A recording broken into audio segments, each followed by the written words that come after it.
Bonjour, Jeanne Susplugas, je suis ici présente pour le festival Perform, donc orchestré par Sarah Trouche, et je vais présenter une expérience en réalité virtuelle qui s'appelle I Will Sleep When I'm Dead. Alors on pourrait se demander quel est le lien entre un casque et de la performance. Et c'est la première fois que je vais montrer l'expérience en extérieur, donc pour moi c'est vraiment très chouette de pouvoir expérimenter ça. Et ça ouvre de nouvelles perspectives. Et la dimension performative, elle existe déjà dans le médium de la VR, à savoir que quand on fait l'expérience, on a une action en fait sur ce que l'on voit, donc qui est plus c'est inscrit en tout cas dans ce qu'on appelle le gaming, le jeu.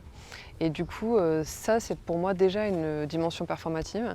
Et ensuite, je propose de faire l'expérience sur des fauteuils qui tournent, mais on peut aussi la faire debout. C'est vraiment une très belle expérience de se retrouver dans ce lieu qui est déjà, qui a l'air tout à fait exceptionnel.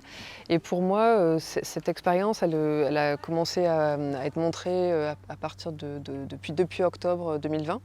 Et c'est vrai que c'est plutôt dans le cadre de festivals, art numérique, art contemporain, dans des lieux d'expo, donc musées, centres d'art, mais aussi des salons bientôt arts et sciences en France et à l'étranger.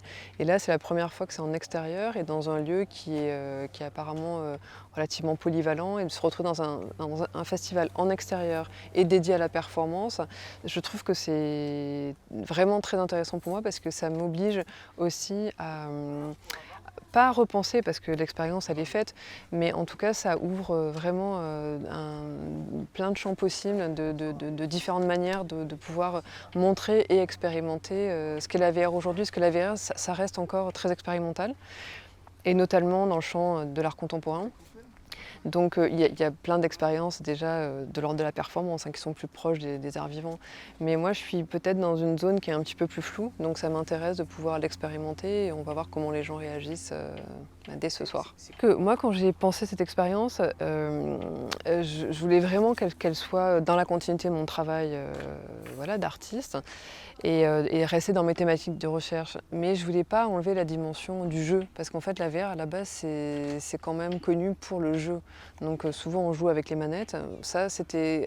J'ai assez vite éliminé les manettes parce que pour le coup je trouvais qu'on retombait tout de suite dans le jeu, mais je voulais qu'il y ait cette dimension.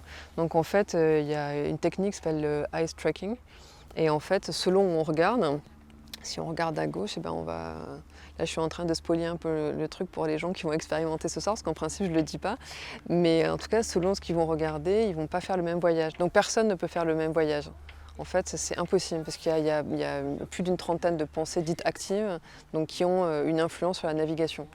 Et donc en ce sens, je trouve que c'est déjà de la performance, parce que même si le déplacement il est pas enfin voilà, on va pas se mettre à danser. En tout cas, on pourrait, mais pas dans cette expérience-là.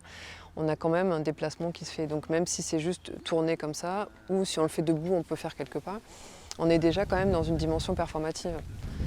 Et puis le fait de pouvoir s'implanter dans différents lieux, que ça puisse être en extérieur, en intérieur, sur des foires, sous forme d'installation ou juste au casque, pour moi c'est vraiment, je trouve que ça offre plein de possibilités, c'est très riche.